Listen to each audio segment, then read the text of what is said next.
पाकिस्तान हसीन वादियों की, आबशारों की और लहलहाते जंगलों की बड़ी खूबसूरत सरजमीन है।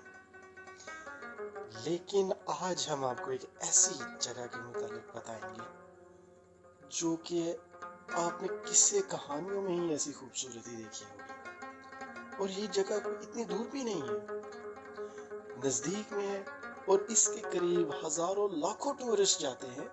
लेकिन ये एक ऐसी जगह है जहाँ पे कोई शख्स जाता है।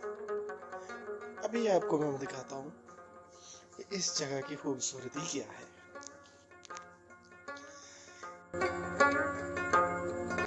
हम लोगों ने अपना सफर का आगाज किया, इस्लामाबाद पहुंचे और वहां से हरिपुर हजारा एक्सप्रेस वे के ऊपर हमने अपना सफर हवेलियां की तरफ बढ़ाना शुरू किया।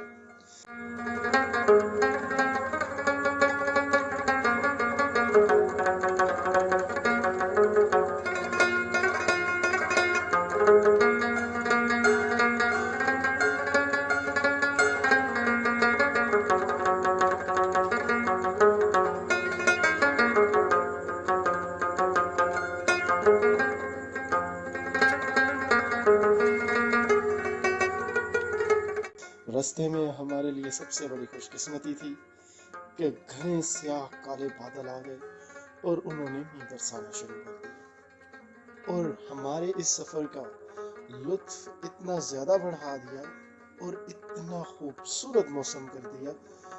देखते ही देखते हर तरफ बारिश और खूबसूरती फैल चुकी थी।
हम जैसे ही शाह मकसूद इंटरचेंज पहुंचे, वहां से फिर हमने जो पुराना एबटाबाद रोड था, जीटी रोड के जरिए फिर हम हवेलियों की तरफ मुड़ गए।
जैसे ही हम हवेलियां पहुंचे तो मौसम इंतहाई दिलकश और खूबसूरत था, लेकिन हवेलियां पहुंचते साथ ही हमें इस चीज का अंदाजा हुआ कि यहाँ से अब हमारे पहाड़ी रास्ता शुरू है, क्योंकि हवेलियां तक का हमारा जो जितना भी रास्ता था वो बड़ा स्मूथ रहा और मोटरवे पे रहे। रास्ते में कोई किसी किस्म की रुकावट नहीं थी, ना कोई चढ़ाई थी ना कोई स्टीप रोड था, ऐसा कुछ भी नहीं था, बड़े आराम से पहुंचे।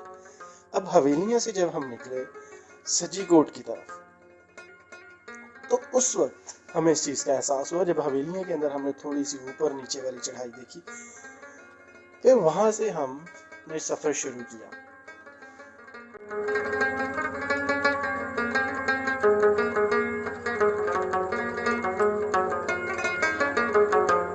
दरियाए दौर के साथ साथ हमने अपना सफर शुरू किया।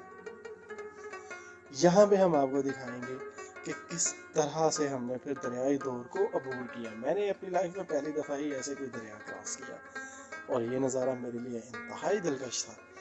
और ये भी आपको हम दिखाते हैं कि हम किस तरह से यहाँ से नीचे की तरफ उतर रहे हैं और इसका जो हरियाली थी इस दरिया की और ऊपर से जो मौसम बन चुका हुआ था वो इंतहाई खूबसूरत और काबिल दीद मौसम था।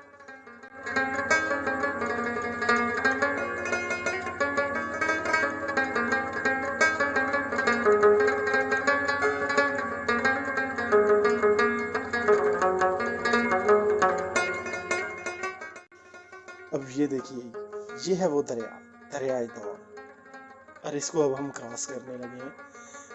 और यहाँ से ये क्रॉसिंग मेरी लाइफ में तो पहली बार है ऐसी क्रॉसिंग कि हम इस तरह से दरिया क्रॉस करें। असल में ये जो दरिया है ये बरसाती दरिया है। जैसे ही बरसात होती है तो यहाँ पे दरिया का पानी बढ़ जाता है, अदरवाइज ये इतना सही रहता है।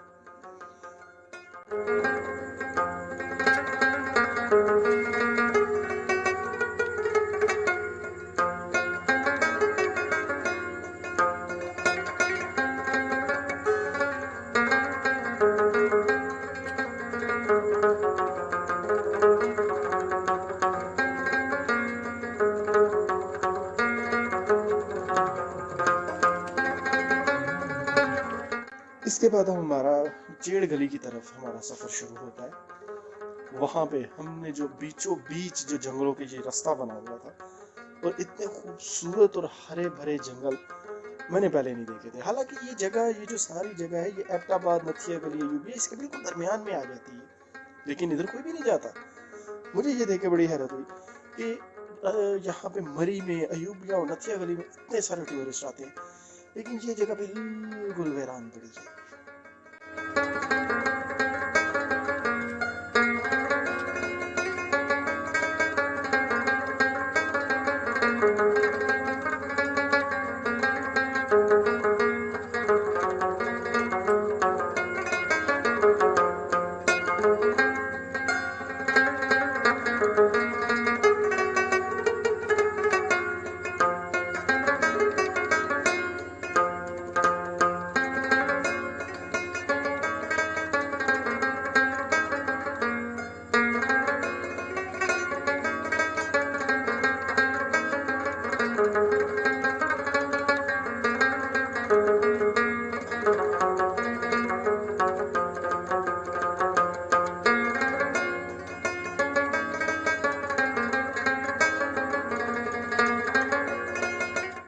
और ये हम इस वक्त नथिया गली रोड के ऊपर चलना शुरू हो गए और हम इस वक्त अपना सफर जारी किए हुए हैं जेड़ गली की तरफ।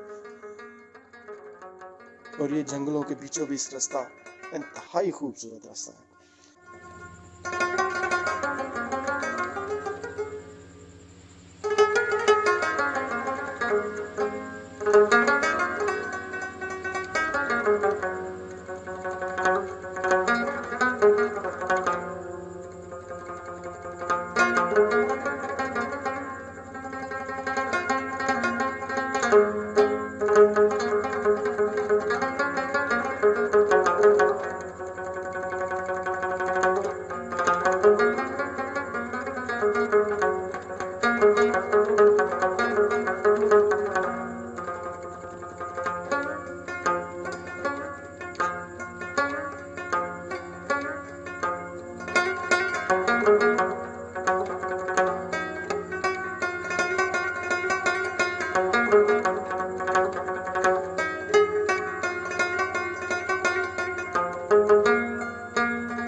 स्पेशल पॉइंट के ऊपर रुके।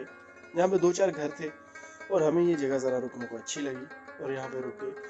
ये सारी इर्द गिर्द का ये पूरा हमने 360 व्यू लिया और यहाँ पे देखा कि कितनी खूबसूरत जगह है और ऊपर से बादलों का ये कंट्रास्ट, इसने हमारे इस सारे टूर को बहुत ही खूबसूरत बना दिया।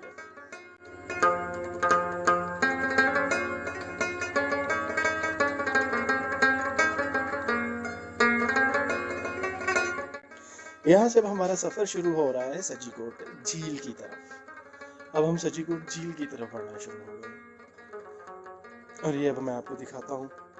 यहाँ पे मैं आपको दिखाता चलूँ, ये है सजीकोट की आबशार, सजीकोट वाटरफॉल के नाम से मशहूर है और ये अब बड़ी खूबसूरत वाटरफॉल है। आप इसको देख सकते हैं। इस वक्त यहाँ पे तुगयानी आई हुई है बारिश होने की वजह से, इसीलिए यहाँ पे अब मट्टी का सा सामान बना, ये मट्टी आ रही है इसके अंदर ना। तो अब आप इस चीज़ को देख सकते हैं कि यहाँ पे कोई शख्स इसके इर्द गिर्द मौजूद नहीं है। यहाँ पे टोटल बैन है, आप इसके नज़दीक नहीं जा सकते और अगर आप एक स्पेशल परमिशन लेनी पड़ती है इसके करीब जाने के लिए। अगर चले भी जाएं तो आपको इसके पानी में नहाने नहीं दिया जाएगा क्योंकि इस आबशार की गहराई 30 फीट है, 30 फीट इसकी गहराई है और इसमें बासानी कोई शख्स डूब के मर भी सकता है। तो लिहाजा मेरी आपसे गुजारिश होगी कि आप इस झील के नज़दीक में जाइएगा। अब यहाँ से सजीकोट से हम लोगों ने कुछ फोटोग्राफी की और कुछ नज़ारे लिए और जैसे कुदरत के हसीन नज़ारे थे, कमाल थे। यहाँ से अब हम लोग निकले और हमने फिर सफ़र शुरू किया अपनी मंजिल की तरफ, जिसका नाम है अम्ब्रेला वाटरफॉल। ये अम्ब्रेला वाटरफॉल इतनी कमाल की थी कि जब से मैंने इसको यूट्यूब पे देखा तो मैं तो भाई दीवाना हो गया था। इसकी तस्वीरें देखी तो भाई ये तो कमाल जगह थी। यहाँ पे अब हम लोगों ने इसके लिए ट्रैकिंग, ये जो ट्रेल के ऊपर हमने चलना शुरू किया। तो नीचे उतरने के लिए ये अभी इस रास्ते पे पहुंचे हुए हैं। ये जैसे कि रास्ता देख सकते हैं, ये बारिश होने की वजह से ये रास्ता इतना ज़्यादा खतरनाक हो जाता है कि यहाँ से आप बड़े आसानी से स्लिप भी हो सकती है क्योंकि ये इसका कोई प्रॉपर ट्रेल नहीं है। यहाँ पे लोगों का आना जाना इंतहाई कम है, तो इसीलिए ये कोई रास्ता कोई प्रॉपर नहीं है। यहाँ पर आपको अपनी हिम्मत के बलबूते पे रहना पड़ेगा और राउंड अबाउट 40-45 मिनट्स की ट्रेल है नॉर्मल। बारिश में आपको इससे भी ज़्यादा भी वक्त लग सकता है और अगर आप हिम्मत रखते हैं तो भाई इसे कम भी लग जाएगा, नो प्रॉब्लम, घबराने की जरूरत नहीं। यह देखिए, यहाँ से अब ये रस्सी को पकड़ के अब हम यहाँ से नीचे उतरने वाले हैं। ये रस्सी की मदद से यहाँ से इस पत्थर को क्रॉस किया जाता है और नीचे उतरा जाता है। अब बीच में से हम यहाँ से पानी से गुजरेंगे और ये नज़ारा है वाटरफॉल का, अम्ब्रेला वाटरफॉल। इतनी खूबसूरत, इतनी हसीन वाटरफॉल मैंने आज तक नहीं देखी। मैंने तो सोचा भी नहीं था कि यार ये वाटरफॉल हमारे मुल्क में, और इसका नज़ारा बहुत ज़बरदस्त है। तो दोस्तों, मुझे उम्मीद है आपको हमारा ये सफ़र ज़रूर पसंद आया होगा। ये एक बड़ी अनोखी जगह है और इंतहाई खूबसूरत और दिलकश जगह है। आप इसको देखें और इससे लुत्फ़अंदोज़ हो। ये हम जहाँ पर इतने ज़्यादा टूरिस्ट जाते हैं, ये बिल्कुल उसके बीचों बीच मौजूद है, लेकिन यहाँ पे कोई नहीं जाता। तो यहाँ पे मेरी रिक्वेस्ट है कि आप एक दफ़ा जाइएगा ज़रूर, ये कुदरत के हसीन नज़ारे ज़रूर लीजिएगा। बहुत शुक्रिया, अल्लाह हाफ़िज़।